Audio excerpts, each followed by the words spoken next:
মহান রব্বুল ইজ্জাত আল জালাল আলী শাহ দরগাহে শুকর আদায় করছি যে মহান মুনিব দয়া করে ভালোবেসে পবিত্র রমাদান মুবারকের শেষ জুমায় আল্লাহ তাআলা সাইয়্যিদুল আইয়াম সপ্তাহের শ্রেষ্ঠ দিন জুমার দিন জুমার সালাত আদায়ের লক্ষ্যে আল্লাহ তাআলা আমাদেরকে তার ঘর মসজিদে আসার তৌফিক দান করেছেন। এজন্য অন্তর স্থান থেকে হৃদয়ের সবটুকু আবেগ উজাড় করে পড়ছি আলহামদুলিল্লাহ। রব্বানা লাকাল হামদ হামদান কাসীরান তাইয়িবান মুবারাকান ফীহি ইয়া রাব্বি লাকাল হামদু কামা ইয়ানবাগি লিজালালি ওয়াজহিকা ওয়া আযীমি সুলতানিক। অসংখ্য অগণিত দরুদ ও সালাম বিশ্বমানবতার মুক্তির দূত সাইয়্যিদুল মুরসালিন শাফিউল মুযনিবিন রাহমাতুল লিল আলামিন মুহাম্মাদুর রাসূলুল্লাহ সাল্লাল্লাহু আলাইহি ওয়াসাল্লাম। সম্মানিত মুসল্লিয়ানে কেরাম, সম্মানিত এলাকাবাসী, রমাদান শুরু হয়েছিল। আল্লাহ তাআলা যে আমাদেরকে সুস্থতার সাথে রমাদানুল মুবারকের একদম শেষ দিনে পদার্পণ করার তৌফিক দিয়েছেন, এটা আল্লাহ তাআলার কাছে আমাদের জন্য এক বড় পাওয়া, বড় নিয়ামত। অনেক মানুষ এই রমাদানেও আমাদের মধ্য থেকে চলে গিয়েছে। অনেকে বাড়ি ফিরছে, ঈদের জন্য বাড়ি ফিরতে পারে না। ট্রেনে, লঞ্চে, গাড়িতে অ্যাক্সিডেন্ট করে দুনিয়া থেকে চিরবিদায় নিয়ে চলে গেছে। এই জন্য সার্বক্ষণিক শুকরিয়া আদায় করা। আর মাত্র একটি ইফতার বাকি আমাদের মাঝে, যার মধ্য দিয়ে বছরের রমাদান চলে যাবে। পৃথিবীর বিভিন্ন প্রান্তে অলরেডি ঈদ উদযাপন হচ্ছে। আলহামদুলিল্লাহ, আমরা শেষ রমাদানের শেষ দিনটি জুমার দিনের মাধ্যমে শেষ করতে পারা এটি আরো একটি শুকরিয়া আদায় একটি বিষয়। এই জন্য আরেকবার পড়ছি আলহামদুলিল্লাহ। আজকের দিনটি অত্যন্ত দামি দিন এবং সামনের রাতটি অত্যন্ত দামি। আমি একটু একটু করে আপনাদের কাছে বলবো ইনশাআল্লাহ। ঈদ চলে আসছে, রমাদান চলে যাচ্ছে। রমাদান আমাদেরকে কি দিয়ে গেল, আমাদের করণীয় কি, রমাদান পরবর্তী জীবন আমাদের কেমন হওয়া উচিত, আজকের সংক্ষিপ্ত সময় সে বিষয়ে কথা বলবো।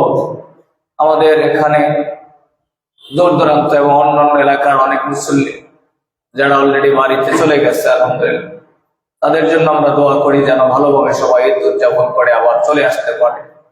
অনেকে দূর দূরান্ত থেকে আসছেন, যারা এলাকার বাড়িতে বাহিরে থাকেন, অনেকেই নতুন আজকের মুসল্লি আসছেন, আপনাদেরকে ওয়েলকাম, স্বাগতম জানাই।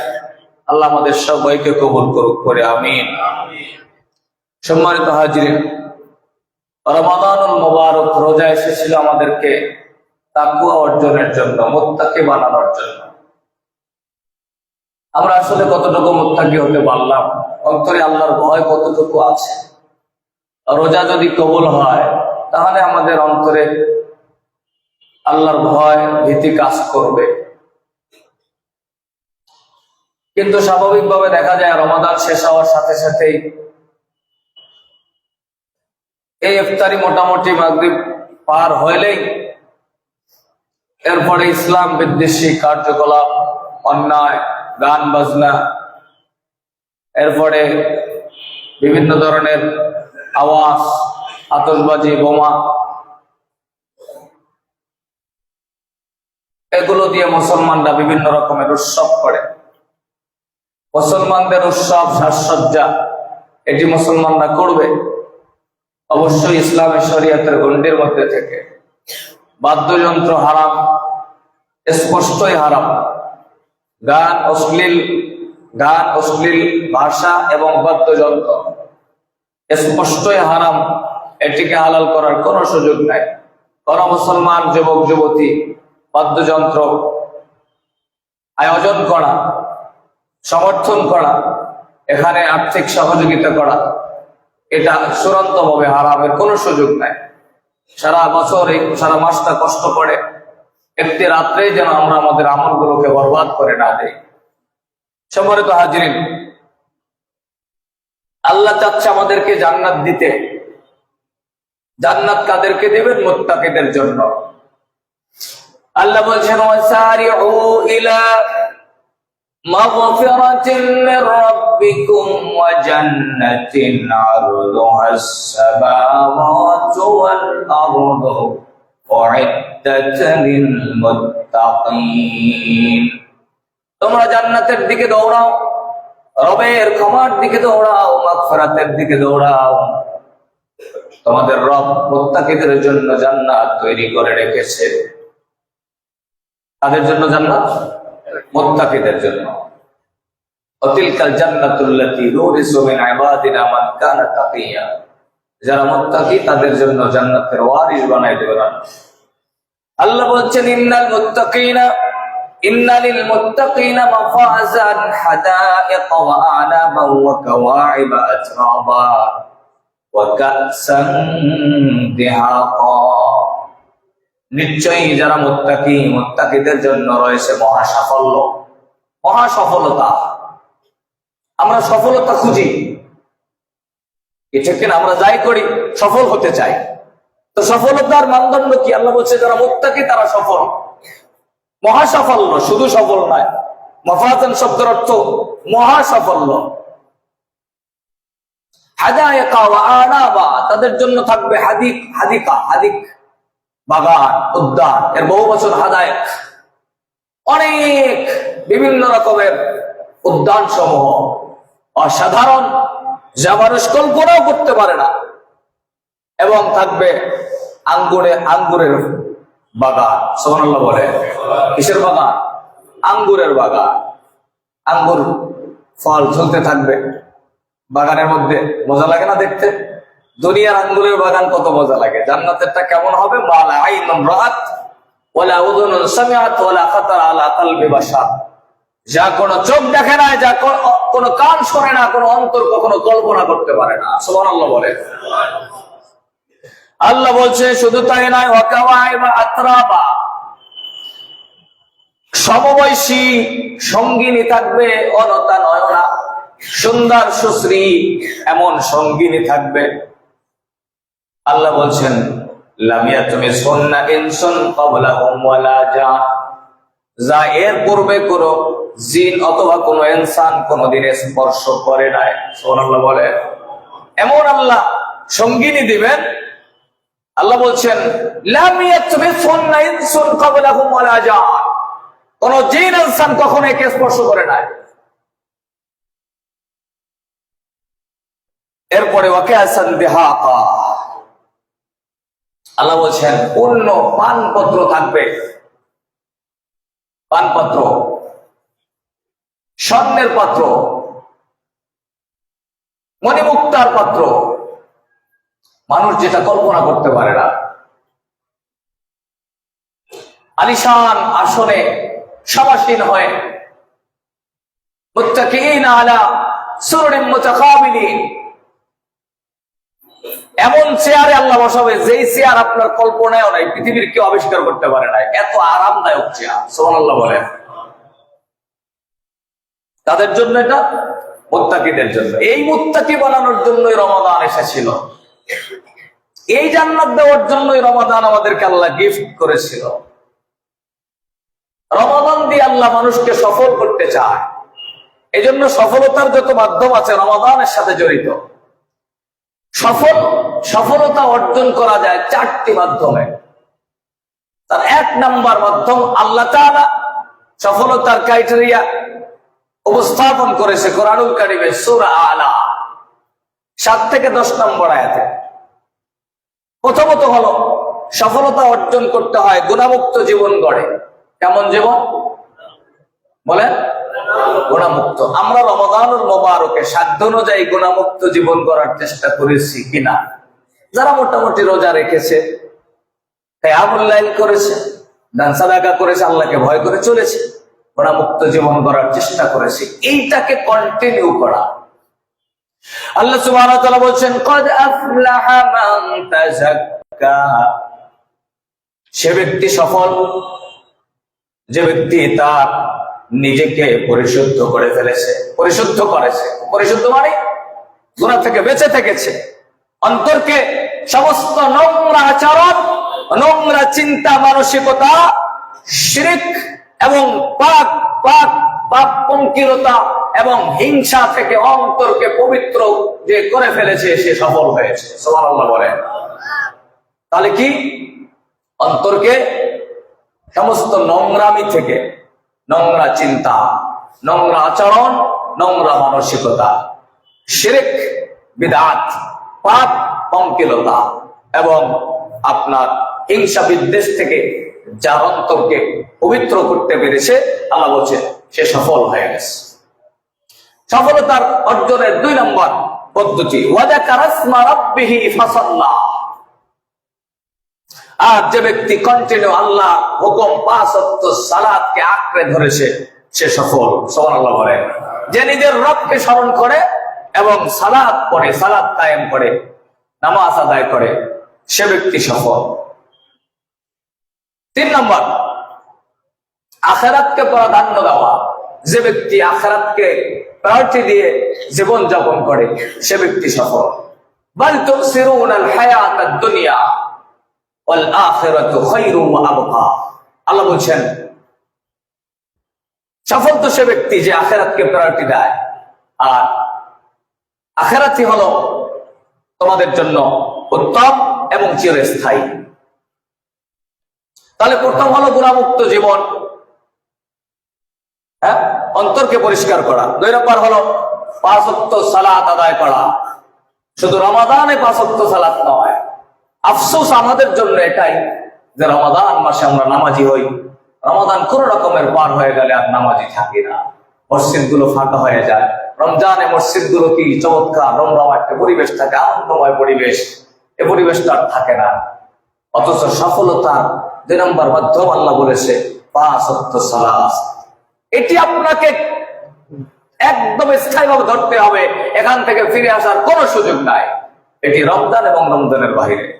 3 নম্বর, আমাদের জীবন হবে আখিরাত কেন্দ্রিক। আখিরাত কেন্দ্রিক আমরা জীবন যাপন করব। 4 নম্বর, ঈমানের পাশাপাশি কর্ম হবে ভালো কর্ম, নেক আমল।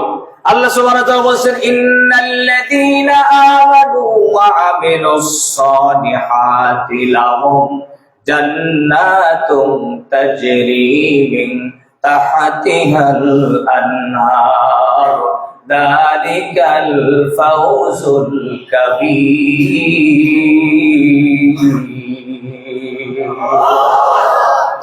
আল্লাহ বলছেন নিশ্চয়ই যারা ঈমানদার, ঈমানের সাথে যারা ভালো কাজ করে। ভালো কাজ বলতে কি বোঝায় এটা আপনার আমার বিবেক আছে, কোরআন হাদিস পড়ে জানা। যেটা ভালো কাজ সেটা করা। ঈমানের সাথে যারা ভালো কাজ করে, আল্লাহ বলে লাহুম জান্নাতুন তাজরি মিন তাহতিহাল আনহার, আল্লাহ তাদের জন্য জান্নাত তৈরি করেছে যাদের নিচ দিয়ে নহর প্রবাহিত হতে থাকবে। যালিকাল ফাওজুল কাবীর, আর যারা জান্নাত পেয়ে যাবে তাদের জন্য মহা বিরাট এক সফলতা। সুবহানাল্লাহ বলে, এটা তাদের জন্য বিরাট সফলতা। তাহলে আমরা এই 4টি জায়গায় পেলাম সফলতা অর্জন 4টি মাধ্যমে হয়। প্রথম হলো গুনাহমুক্ত অন্তর, গুনাহমুক্ত জীবন, টোটাল নোংরামি থেকে, সমস্ত শিরিক বেদাত থেকে, এরপরে সমস্ত হিংসা বিদ্বেষ থেকে অন্তরকে পবিত্র রাখা। 2 নম্বর সালাত আদায় করা, 5 ওয়াক্ত নামাজ। 3 নম্বর হলো আখিরাত কেন্দ্রিক জীবন যাপন করা। 4 নম্বর, যারা জান্নাত পাবে তারা সফল হবে। আল্লাহ সুবহানাহু ওয়া তাআলা বলছেন যারা সফল, যারা মুত্তাকি, যারা ঈমান এবং আমল অর্জন করে, শুধু জান্নাতি নয়, জান্নাতুল ফিরদাউস নুজুলা খালিদিনা ফিহা আবাদা, আল্লাহ তাদেরকে জান্নাতের শ্রেষ্ঠ জান্নাত ফিরদাউস জান্নাত দিয়ে দিবে। সুবহানাল্লাহ, যেখানে তারা সারা জীবন থাকবে। সূরা মারিয়াম 107 এবং 8 নম্বর আয়াত। সম্মানিত ভাইয়েরা, আরো বড় সফলতা হলো জান্নাতের মধ্যে ঢোকা, জাহান্নাম থেকে বেঁচে থাকা। আল্লাহ সুবহানাহু ওয়া তাআলা বলছেন কুল্লু নাফসিন দাইকাতুল মাউত। চূড়ান্তের ওয়াসাল টুরুত কথা আল্লাহ কোরআনুল কারীমে 3 বার একই শব্দ একই সেন্টেন্স ব্যবহার করেছেন। তোমাকে মরতেই হবে, মরতেই হবে, মরতেই হবে, নিশ্চিত কথা। এই কথা আর কোনো হেরফের হবে না, যখন তখন মৃত্যু হবে। আরে কয়েকদিন আগে 2 দিন আগে দেখলাম লঞ্চে ঢাকা থেকে বরিশাল মেহেন্দিগঞ্জের উদ্দেশ্যে রওনা দিচ্ছে স্বামী স্ত্রী বাবা, অল্প বয়সে নতুন বিয়ে, প্রথম সন্তান, স্ত্রীর পেটে গর্ভে সন্তান, ইয়াং ছেলে এবং বাবা আর পুত্রবধূ 3 জন আসতেছে। নৌকা থেকে লঞ্চে উঠতে যায়, আর একটা লঞ্চের সাথে চাপা পড়ছে, 2 লঞ্চের মাঝখানে পড়ে চাপা পড়ে বাবার শরীরটা ছিন্ন ভিন্ন হয়ে কি কষ্ট, যন্ত্রণার মৃত্যু। আমি নিজেকে ধরে রাখতে পারি না, যতবার ভিডিওটা দেখি ততবার চোখের পানি পড়ে যায়। 2 লঞ্চের মাঝখানে চাপা পড়ে একদম ছেঁচে ওখান থেকে বাবার লাশটা, দেহটা নদীর মধ্যে পড়ে কতই না যেন কষ্ট করতে করতে মরে গেছে, আর লাশের কোনো খবর নাই। আর ছেলে ওখান থেকে লঞ্চের সাইডে পড়েছে, কতক্ষণ চেয়েছিল অল্প কিছুক্ষণের মধ্যে ওখানেই শেষ। গর্ভবতী মেয়ে স্ত্রী পড়ে গিয়েছিল, তাকে মানুষ ধরে মোটামুটি উঠাইছে, বেঁচে আছে, কিন্তু বাবা আর ছেলে বাড়ি আর ফেরা হলো না, পৃথিবী থেকে চিরবিদায় নিয়ে চলে গেল। এরপরে সান্তাহারে দেখলাম ট্রেন অ্যাক্সিডেন্ট, অনেক মানুষ সেখানে ইন্তেকাল করেছে। আহা, আমরা দোয়া করি আল্লাহর কাছে যারা দূর দূরান্ত থেকে ঈদ উদযাপনের জন্য আপনজনদের কাছে যাচ্ছে যাবে, আল্লাহ যেন সবাইকে নিরাপত্তার সাথে পৌঁছে দেয়, বলেন আমিন। সম্মানিত হাজিরিন, সেই চূড়ান্ত কথাটা আল্লাহ বলে বলছেন ওয়াইন্নামা তুওয়াফাউনা উজুরাকুম ইয়াওমাল কিয়ামাহ ফামান যুহজিহা আনিন নার ওয়া উদখিলাল জান্নাতা ফাকাদ ফাজ। আল্লাহ বলে মহাসাফল্য হলো যে ব্যক্তি একটু একটু করে জান্নাতের দিকে এগোতে পারলো, জাহান্নাম থেকে নিজেকে বাঁচায় রাখলো, সে সফল, মহাসফল। সুবহানাল্লাহ বলে। তাহলে আমরা বুঝলাম জান্নাতে যেতে হলে আমাদেরকে রমাদানের শিক্ষা বাস্তব জীবনে কাজে লাগাতে হবে। এজন্য রমাদান পরবর্তী জীবনগুলো রমাদানের শিক্ষা নিয়ে বাস্তবায়ন করা। রমজানে যেমন আমাদের রুটিনটাই ছিল ইবাদত কেন্দ্রিক, ইবাদতের সবার জন্য না। অনেক কপাল পোড়া আছে যারা রমজানে ইবাদত করে গুনাহ মাফ করাতে পারে না। জানি না আমাদের জিন্দেগির গুনাহ কেমন হলো, মাফ হলো কিনা এটাও জানি না। তবে আমরা শেষ সময় পর্যন্ত আল্লাহর কাছে বলতে থাকবো, রমজান মাস পেল, যে ব্যক্তি নিজের জীবনের গুনাহ মাফ করাতে পারলো না, আল্লাহ বলছে তার জন্য ধ্বংস হোক, ফেরেশতা বলছে তার জন্য ধ্বংস হোক, আল্লাহর রাসূল বলছে আমিন, আমি নবীও তার জন্য ধ্বংসই কামনা করি। বলেন নাউজুবিল্লাহ। কত বড় মারাত্মক কথা! একটা মানুষ যদি এইটা কল্পনা করে, মেম্বারের উপরে দাঁড়ায় আল্লাহর পক্ষ থেকে আল্লাহ জানিয়ে দিয়েছে রমজানে যে গুনাহ মাফ করাতে পারলো না সে ধ্বংস। এই কথা শুনে ফেরেশতা বলবে ইয়া রাসূলুল্লাহ, রমজানে যে গুনাহ মাফ করাতে পারলো না সে ধ্বংস। নবী বলছে আল্লাহ যেহেতু চাইছে, তোমরা ফেরেশতারা চাইছো, আমি নবীও আমিন বলে সমর্থন দিলাম। এটা যেন কবুল হয়ে যায় যে রমজানে গুনাহ মাফ করাইতে পারলো না, তার জন্য ধ্বংস যেন হয়ে যায়। মনে হয় কি যার ধ্বংস আল্লাহ ফেরেশতা নবী কামনা করছে, তারে আর কেউ ঠেকাতে পারবে না। কি এই ধ্বংস যারা ধ্বংসপ্রাপ্ত বান্দাদের কাতারে যেন আল্লাহ আমাদেরকে শামিল না করে, বলেন আমিন। এজন্য কি করতে হবে? এখনো যে সময় আছে এখান থেকে গুনাহ মাফ করায়া রমজানের শিক্ষা নিয়ে বাকি জীবনগুলো বাস্তবায়ন করা, না হয় কোনো লাভ হবে না। আমি যদি আজকের রাতে মাগরিবের পরেই সব ছেড়ে দেই, ভুলে যাই, তাহলে এটা ধোঁকাবাজি আর মিথ্যা। কথা বলেন ঠিক কিনা? আল্লাহর সাথে ফাজলামি করা হবে, না ফাজলামি হবে। ইবাদত আল্লাহ বলছেন, আল্লাহ সুবহানাহু ওয়া তাআলা বলছেন, খুব ভালো করে খেয়াল করেন। তাহলে রমজান পরবর্তী রমজানের শিক্ষা কেমন হবে? 1 নম্বর শিক্ষা হলো আল্লাহ বলছেন সূরা হিজরের 99 নম্বর আয়াত, এই যে রমজানে আমাদের চলমান ইবাদত ছিল। এই চলমান ইবাদতটাকে কন্টিনিউ করা। আল্লাহ ইবাদত শুধু রমজানের জন্য বলে না, আল্লাহর অর্ডারটা কেমন শুনেন। আল্লাহ বলছেন ফাসাব্বিহ বিহামদি রাব্বিকা ওয়া কুম মিনাস সাজিদিন ওয়া'বুদ রাব্বাকা হাত্তা ইয়াতিয়াকাল ইয়াকিন।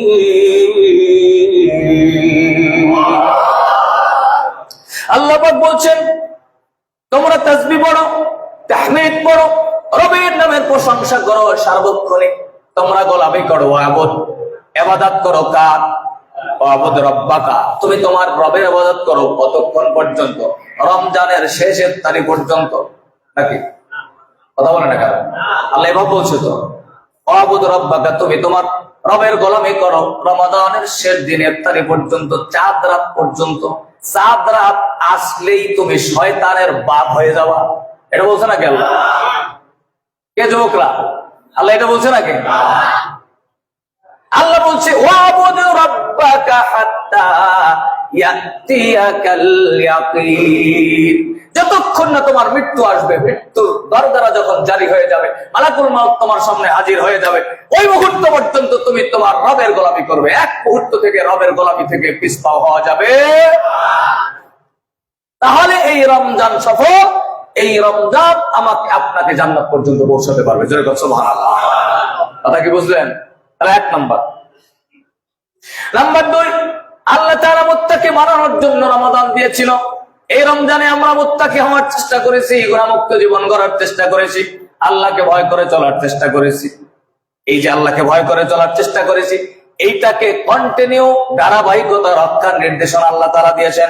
আল্লাহ তাআলা বলছেন ইয়া আইয়ুহাল্লাযীনা আমানুত্তাকুল্লাহা হাক্কা তুকাতিহি ওয়া লা তামুতুন্না ইল্লা ওয়া আনতুম মুসলিমুন। হে বান্দারগণ, তোমরা আল্লাহকে ভয় করে চলো। আল্লাহকে ভয় করার মতন শুধু রমজানে না, কতক্ষণ পর্যন্ত?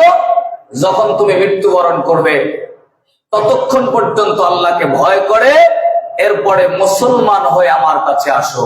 তাহলে মুসলমান হতে হলে আল্লাহকে ভয় করে চলতে হবে। মুসলমান না হয়ে মৃত্যুবরণ করো না। তাহলে আগে আল্লাহ এখানে মুসলমান হয়ে আল্লাহর কাছে যেতে বলছে, তার আগে আল্লাহকে ভয় করে চলতে বলছে। তার মানে আল্লাহকে ভয় করে চললে মুসলমান হওয়া যায়, আর মুসলমান হয়ে আল্লাহর কাছে যেতে হবে। তার মানে দুইটা আয়াত থেকে আমরা পাইলাম আমাদের ইবাদত চাঁদ রাতে শেষ হয়ে যাবে। সম্মানিত ভাইয়েরা, এরপরে আল্লাহ সুবহানাহু ওয়া তাআলা বলছেন 3 নাম্বার, আমরা যে নেক আমল জারি রেখেছিলাম, আমাদের তেলাওয়াত, আমাদের সিয়াম, আমাদের তাহাজ্জুদ, আমাদের দান সাদাকা, এই যে আমরা রমজানে যেটা চালু রেখেছি, এই নেক আমলের ধারাবাহিকতাকে মেইনটেইন করা। আল্লাহ সুবহানাহু ওয়া তাআলা, রাসূলুল্লাহ বলছেন, চমৎকার এক হাদিস খেয়াল করেন, বুখারীর 2020 নম্বর 6020 নম্বর হাদিস। আল্লাহর নবী বলছে, উম্মাহাতুল মুমিনিন হযরত আয়েশা সিদ্দিকা রাদিয়াল্লাহু তাআলা আনহা থেকে বর্ণিত, রাসূল বলেন, আন আয়েশাতা আন্না রাসূলুল্লাহ সাল্লাল্লাহু আলাইহি ওয়াসাল্লাম قال সাদ্দিদু ওয়া কারিবু ওয়া আলামু আন্না লা ইয়াদখুলু আহাদাকুম আমালুহুল জান্নাহ ওয়া ইন্না হাব্বাল আমালি আদওয়ামুহা ওয়া ইন কাল্লা। মুসলমান বাবাজিরা আমার, আল্লাহ রাসূল বলেন, তোমরা ঠিকভাবে সঠিকভাবে মধ্যম পন্থায় তোমাদের নেক আমল চালু রেখো। সুবহানাল্লাহ বলে, কি রাখবা?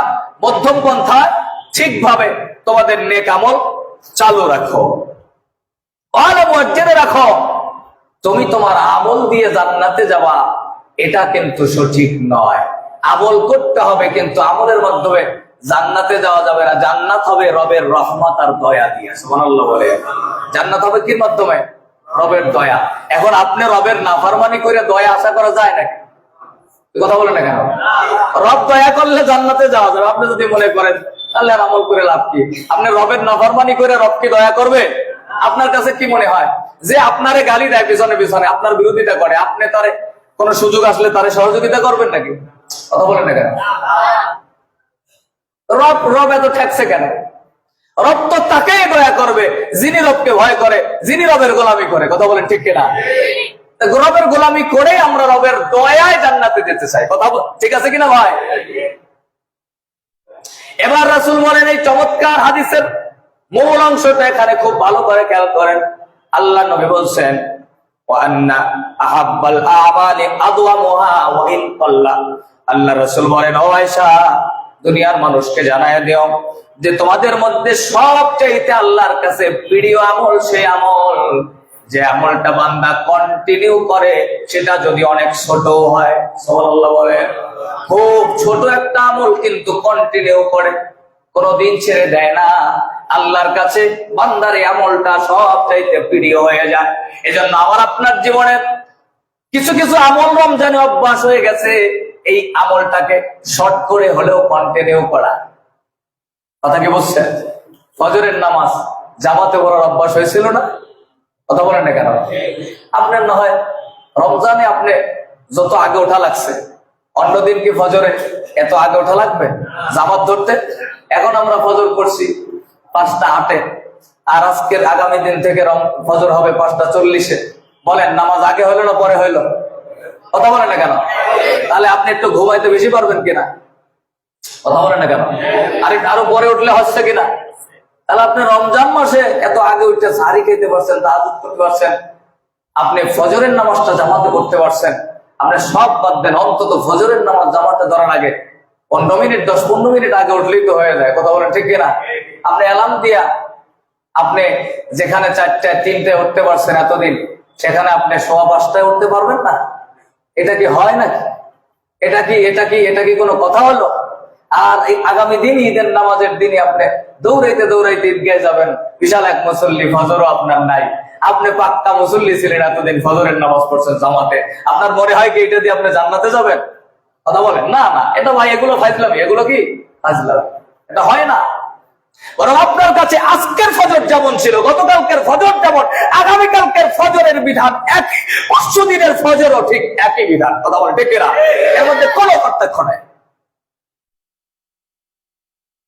সুতরাং আপনাদের পায়ে ধরে বলি, মা বোনরা যারা শুনছেন, যারা এতদিন আমরা ফজরটা করতে পারছি, আজকের থেকে একটা আমল আমরা সিদ্ধান্ত নেই, এই একটা আমল সিদ্ধান্ত নেই, আমরা যতদিন বেঁচে থাকবো অতদিন ফজরের টাইমটা জানবো, 15-20 মিনিট আগে উঠে ফজরের নামাজটা জামাতে পড়ার চেষ্টা করব।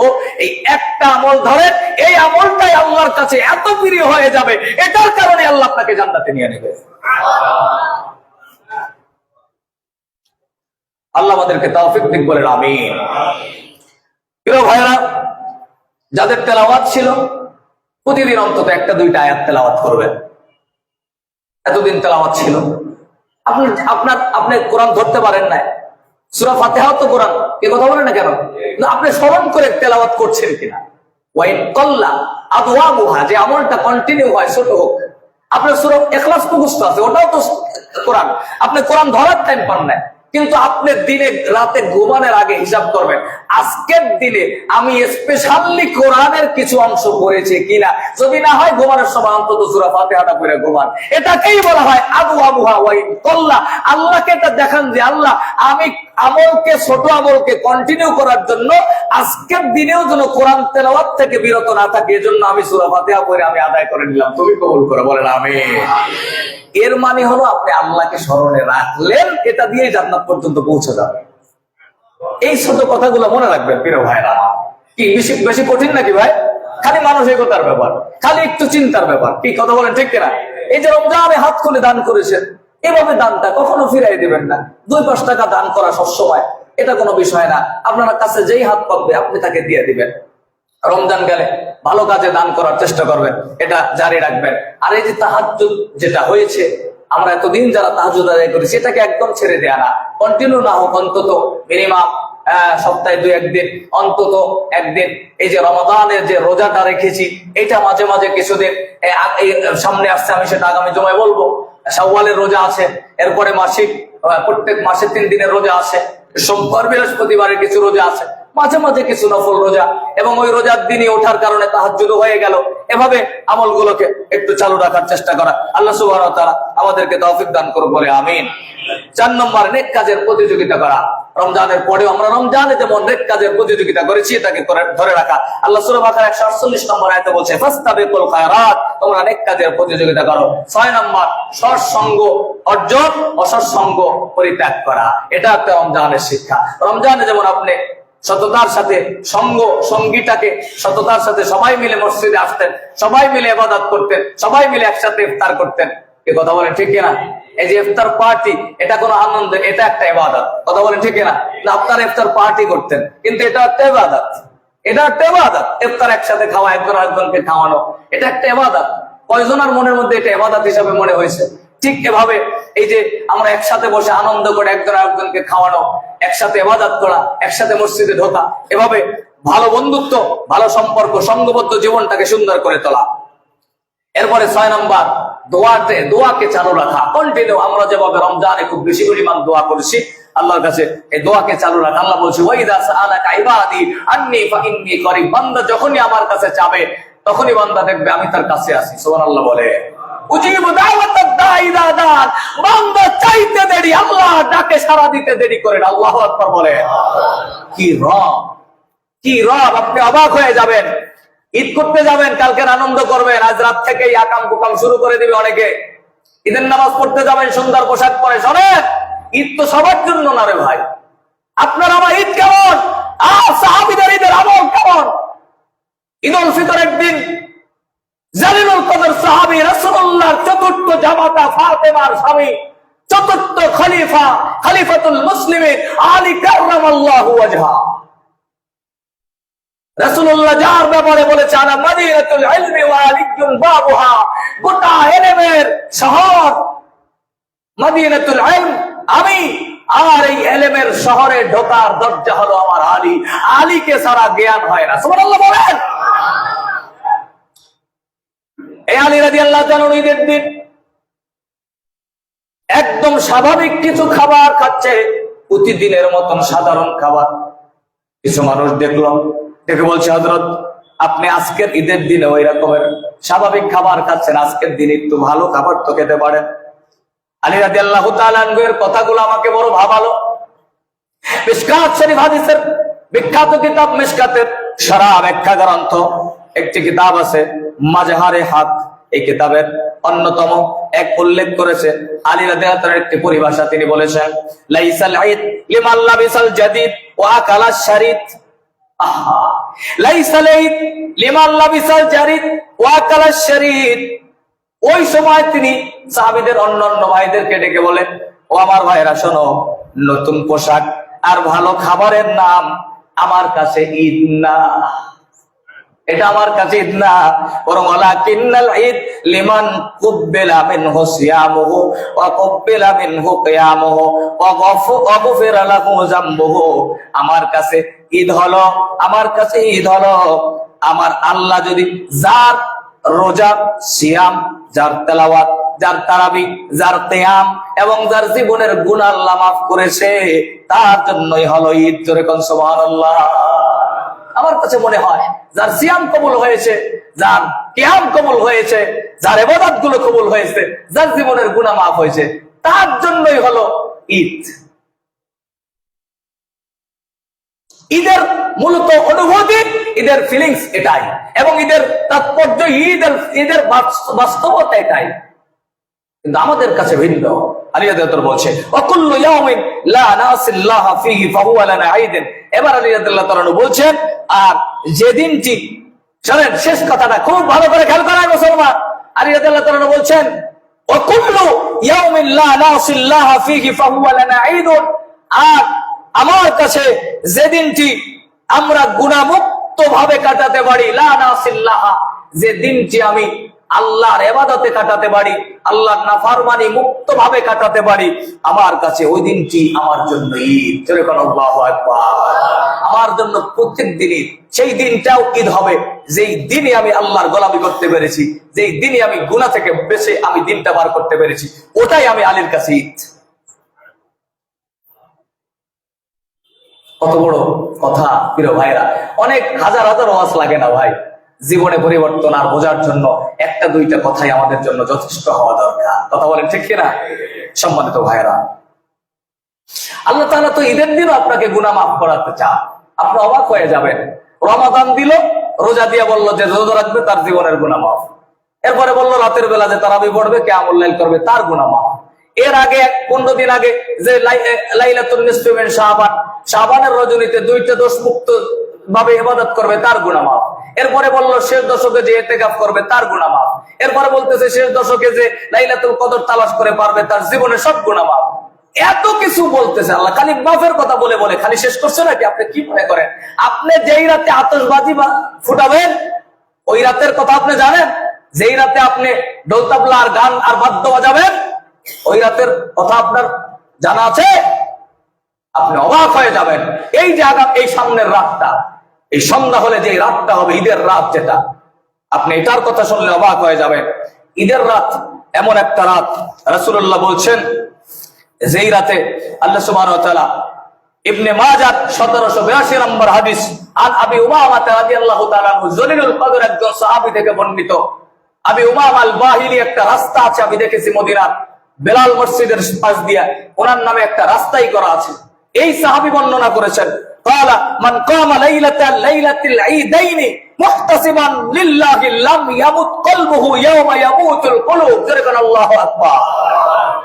কিয়ামত খুব কাছাকাছি, যখন দাজ্জালের ফিতনা চূড়ান্ত ভাবে গোটা পৃথিবীর ইহুদি খ্রিস্টান, ইহুদিরা, অমুসলিমরা দাজ্জালের ফিতনায় মেতে উঠেছে। যারা দাজ্জালি ফিতনাকে বাস্তবায়ন করতে চাচ্ছে, দাজ্জালকে আগমনের জন্য মুসলিম বিশ্বের উপর আক্রমণ চালাচ্ছে, সেই মুহূর্তে যাদের ঈমান বিক্রি হয়ে যাবে, কিয়ামতের আগ মুহূর্তে এত ভয়াবহ পরিস্থিতি হবে, তখন মানুষের ঈমান মরে যাবে, অন্তর মরে যাবে। আল্লাহর রাসূল বলছেন, যেই ব্যক্তি 2 ঈদের রাতের বেলা আল্লাহর সন্তুষ্টির জন্য ইহতিসাবের সাথে, আনুগত্যের সাথে রাত্রি যাপন করবে ইবাদতের মাধ্যমে, লাম ইয়ামুত কলবুহু ইয়াওমা ইয়ামুতুল কুলুব, যখন কিয়ামতের পূর্বে ভয়াবহ মুহূর্তে অন্তর মানুষের মরে যাবে, ওই মুহূর্তেও সেই মানুষটার অন্তরকে আল্লাহ মারবে না। সুবহানাল্লাহ বলেন। মানে তিনি ঈমানের উপর স্থির থাকতে পারবে। সুবহানাল্লাহ বলবেন না? যারা ঈদের রাতটাকে ইবাদতের মাধ্যমে কাটায়, গোলামুক্ত ভাবে কাটায়, দোয়ার মাধ্যমে কাটায়, কিয়ামতের আগে এমন মুহূর্ত আসবে যখন মানুষের অন্তর মরে যাবে। হচ্ছে এটা ভাই, মানুষের অন্তর মরে যাচ্ছে। এই সময়টা এখন চলছে, মানুষ ইবাদতের দিকে খুব কমই মানুষ হারিয়ে যাচ্ছে। এই মুহূর্তগুলোতে আল্লাহ তার অন্তরকে মারবে না, তার অন্তর পরিশুদ্ধ রাখবে, পবিত্র রাখবে, ভালো রাখবে, যেই মানুষটা ঈদের রাতগুলো ইবাদতে কাটাবে। সুবহানাল্লাহ বলে। সুতরাং আপনি এই রাত কিভাবে কাটাবেন এটা আপনার ডিসিশন। প্রিয় ভাইরা, অন্য হাদিস আছে ঈদের রাতে যা দোয়া চাওয়া হয়, 5টা রাত, তার মধ্যে 2টা ঈদ, এই রাতে আল্লাহর কাছে যা বলা হয় আল্লাহ সেই দোয়া কবুল করে। সম্মানিত ভাইরা আমার, এরপর কি করে দেখেন আল্লাহ কিভাবে আপনাকে জান্নাতে, খালি আল্লাহ একের পর এক সুযোগ করে দিচ্ছে, খালি তিনি জান্নাতে নিতে চান। কি ঠেকা ঠেকছে আমার আল্লাহ, কিন্তু আমি খালি আল্লাহ থেকে দূরে থাকি। কথা বলে না কেন? উনি মানে বিভিন্ন ভাবে শুরু করছে রমজান থেকে, এটা করলে জান্নাত, ওটা করলে জান্নাত, এটা করলে গুনাহ মাফ, ওটা করলে গুনাহ মাফ, আমার ঈদের রাতটাও করলে মাফ। এরপর ঈদের দিন কি হয় এটা খেয়াল করেন। শেষ কথা প্রিয় ভাইরা, কত কথা। ঈদের দিন সকালবেলা আপনি যখন বের হন ঈদের নামাজের জন্য, আল্লাহ রাসূল বলছেন, ইযা কানা ইয়াউমুল ফিত্রি ওয়াকাফাতিল মালাইকাতু আলা আবওয়াবিত তুরুক, রাস্তার মোড়ে মোড়ে আল্লাহ একদল ফেরেশতা দাঁড় করায় রাখে। সুবহানাল্লাহ বলে।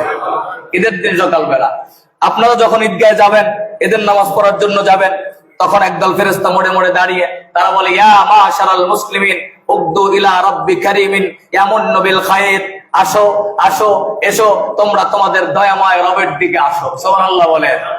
যিনি তার দয়ায় তোমাকে এতদিন ইবাদত করার তৌফিক দিয়েছেন, সেই দয়াময় রবের দিকে আসো।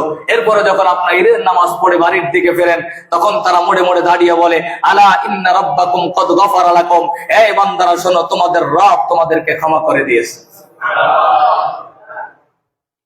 মানে মোড়ে মোড়ে ক্ষমা, আল্লাহ দাঁড়ায়, আল্লাহ নিয়ে দাঁড়াইছে, কত সস্তা।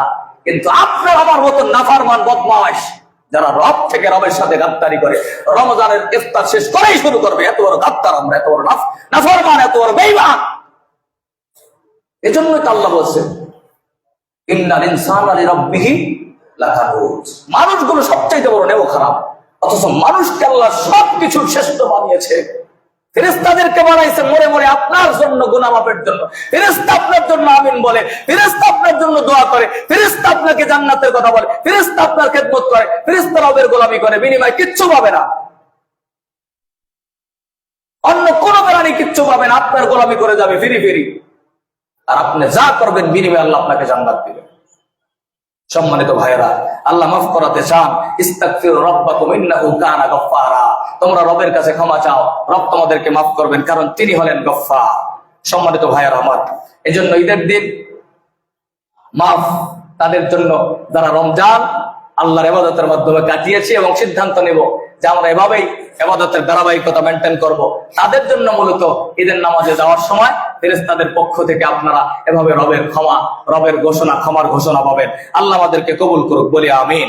সম্মানিত হাজির, এরপরে সর্বশেষ দানের যেটা বিষয় বলছি এটাও চালু রাখবেন। আর সাকিল হাবুবুল্লাহ, যারা দান সাদাকা করে তারা আল্লাহর বন্ধু হয়ে যায়। সুবহানাল্লাহ বলে। এই আল্লাহর বন্ধু হতে এমন একটা বিষয়, এটা কন্টিনিউ জারি রাখার দরকার আছে না নাই? এরপরে কোরআন তেলাওয়াত, কোরআনের তাদাব্বুর, এটা চালু রাখা। ইন্নাল্লাযীনা ইয়াতলুনা কিতাবাল্লাহ ওয়া আকামুস সালাহ ওয়া আনফাকু মিম্মা রাযাকনাহুম সিররান ওয়া আলানিয়াতান ইয়ারজুনা তিজারাতান লান তাবুর। তিনটা কাজ, যে কোরআন তেলাওয়াত করবে, কোরআনের সাথে থাকবে, 5 ওয়াক্ত নামাজ পড়বে আর দান সাদাকা করবে, ওই মানুষটা এমন ব্যবসা শুরু করছে আল্লাহর সাথে যে ব্যবসা দিয়ে তার বেনিফিট হবে, প্রফিট হবে আল্লাহর জান্নাত। জোরে বল সুবহানাল্লাহ। সুতরাং রমজানের প্র্যাকটিস আর এই আয়াতের মাধ্যমে আমরা এই তিনটা কাজ অন্তত কন্টিনিউ করব। আল্লাহ তাআলা আমাদেরকে কবুল করুক বলেন আমিন। সর্বশেষ কথা, ঈদের দিনের আমাদের কিছু সুন্নাত আছে। ঈদের দিনের প্রথম সুন্নাত হলো, প্রথম কাজ হলো আগে ভাগে ঘুম থেকে উঠে ফজরের নামাজ পাশের মসজিদে জামাতের সাথে আদায় করা। এটা প্রথম দায়িত্ব আপনার। এছাড়া ঈদগাহে যাইয়েন না, দরকার নাই। ঈদের নামাজ হলো ওয়াজিব, আর এই ফজরের নামাজ হলো ফরজ। কথা বলেন ঠিক কিনা? আকাশ পাতাল ব্যবধান আছে। দরকার নাই আপনার ঈদ। কিসে বলছে? ওই ঈদের উপরে আল্লাহ থুতু পারবে আপনার ওই সালাতের উপরে। যে ব্যক্তি ফজর না পড়ে, ফজরের নামাজকে গুরুত্ব না দিয়ে ঘুমায় থাকে, ঈদের নামাজ পড়তে যায় মানুষকে দেখানোর জন্য, আড্ডা মারতে যায়, একটা যায় নামাজ সাজাইয়া সুন্দর একটা পোশাক পরে, এটা ফায়দামি ছাড়া আর কিছু হতে পারে না। বরং যে ব্যক্তি ফজরে উঠে আল্লাহকে সিজদা দিয়ে অপেক্ষা করে, গোসল করে, নিজেকে সাজে, নিজেকে সাজসজ্জা করে, পোশাক পরে আল্লাহর দিকে রওনা দেয়, তার জন্য ফেরেশতারা দাঁড়িয়ে থাকে ওয়েলকাম জানানোর জন্য। সম্মানিত ভাইয়েরা আমার, ঈদের নামাজে যাওয়ার আগে সুযোগ থাকলে গোসল করবেন, সুন্নাত। সুগন্ধি ব্যবহার করার চেষ্টা করবেন, ভালো পোশাকটা পরবেন। নতুন পোশাক ফরজ না, ওয়াজিবও না, সুন্নাতও না। নতুন পোশাক সুন্নাতও না, নফলও না। কোথায় আসছে এটা যে প্রতি বছর ঈদের সময় নতুন লাগবেই? যদি আপনার কয়দিন আগে কেনা থাকে, যেটা ভালো আছে সেটা বললেই যথেষ্ট। কথা বলেন না কেন? নতুন পোশাক ফরজও না, ওয়াজিবও না, সুন্নাতও না, নফলও না, মুস্তাহাবও না। হ্যাঁ, ভালো পোশাক, পরিষ্কার পরিচ্ছন্ন পোশাকের মধ্যে যেটা ভালো ওইটা পরা সুন্নাত। কথা কি বুঝলেন নাকি? এরপরে ঈদের নামাজ, ঈদুল ফিতরে যাওয়ার আগে অন্তত একটু খেয়ে যাবেন কিছু। রাসূলুল্লাহ বলছে, আল্লাহ রাসূল ঈদুল ফিতরে যাওয়ার আগে একটু খেজুর বা মিষ্টি মুখ করতেন, ঈদুল আজহায় যাওয়ার আগে খেতেন না। এজন্য ঈদুল ফিতরে এই সুন্নাতটা আদায় করব। এরপরে এক রাস্তা দিয়ে যাওয়া আর এক রাস্তা দিয়ে আসার চেষ্টা করা, এটা একটা সুন্নাত। মানুষের সাথে দেখা করা, বেশি পরিমাণ মানুষের সাথে এই দিন সাক্ষাৎ করবেন, ফোনে যোগাযোগ করবেন, আত্মীয় স্বজনের সাথে যত বেশি করা যায় সাক্ষাৎ করা, যোগাযোগ করা। সম্মানিত হাজিরিন, মানুষকে এই দিনে অন্তত মানুষের সাথে একটু ভালো ব্যবহার, একটু আচার কাছে নেওয়া, একটু আপ্যায়ন করানোর চেষ্টা করা, খোঁজখবর নেওয়া। আল্লাহ সুবহানাহু ওয়া তাআলা ভাগাভাগি করে এদের আনন্দ, সবার মধ্যে আনন্দ যেন আসে, সেভাবে করে যেন আমরা এটা উদযাপন করতে পারি। আল্লাহ আমাদের রমজানের টোটাল ইবাদত গুলো কবুল করে বলেন আমিন। ওয়া আখিরু দাওয়ানা আলহামদুলিল্লাহি রাব্বিল আলামিন। আসসালামু আলাইকুম ওয়া রাহমাতুল্লাহি ওয়া বারাকাতুহু। ঈদের নামাজ আপনাদের এখানে কেন্দ্রীয় ঈদগাহ আছে, এখানেই হবে। এই মসজিদে ঈদের নামাজ হবে না। আমিও ঈদের নামাজ পড়াবো মেহেরপুরে, গাংনীতে। আপনারা এখানে কয়টায় নামাজ এটা শুনে, কয়টায়? সকাল 8টায় মনে হয় কেন্দ্রীয় ঈদগাহ। আপনারা সেভাবে প্রস্তুত নেবেন ইনশাআল্লাহ।